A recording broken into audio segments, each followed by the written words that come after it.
Okay. So as we talk about virtual learning and virtual school, most of the questions that came in to me in preparation for this, through the survey I sent out, most of those questions were really aimed at a very short-term problem. How do I get my kid to pay attention? How do I get ready for the start of school? Those are fairly short-term. And yes, we need to have a conversation about short-term, and we will today. But I want to keep reminding every parent that there's actually two dynamics at play here. There's the short-term urgent, and then there's the long-term. Today, we're going to spend much more time on the short-term because it's anxiety provoking.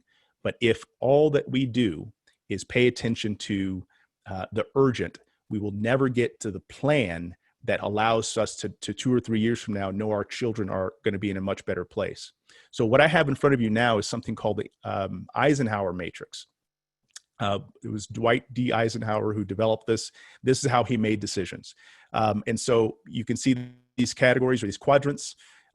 Quadrant 1, it's urgent area, things that are urgent and things that are important. So I'm going to ask someone to, actually, let me go through the list of folks who were willing to volunteer. I'm going to ask Angel Plaza. Did I say that even close? Hopefully. I'm going to unmute you and ask you to give me a sense of what would be a urgent and important thing, whether it's in education or not, but something that is both urgent and something that is important. Can you answer that? In terms of the schooling, I think in terms of anything. To me, at this point, urgent and important is making sure that I understand, we understand what the plan is and how to be able to be prepared and have everything in place before we start school. Great. Perfect. Exactly. So we got 4 weeks or 5 weeks, depending on where you're where you're in school. And so we've got to really move quickly. This is where things like a medical issue that falls into this category. So that's perfect. Thank you. Can someone else, I'm going to ask someone else to tell me about quadrant 3, the one right below, where there's urgent but not important things that are going on. I'm going to ask Hill.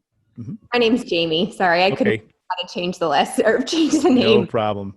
So something urgent but not important. Mm-hmm. My dishwasher's not working. Good.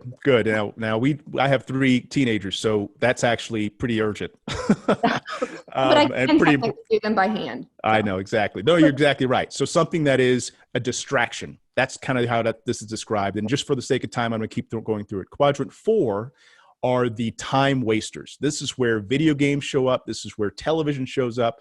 This is where I just need to relax again for the 10th time today shows up.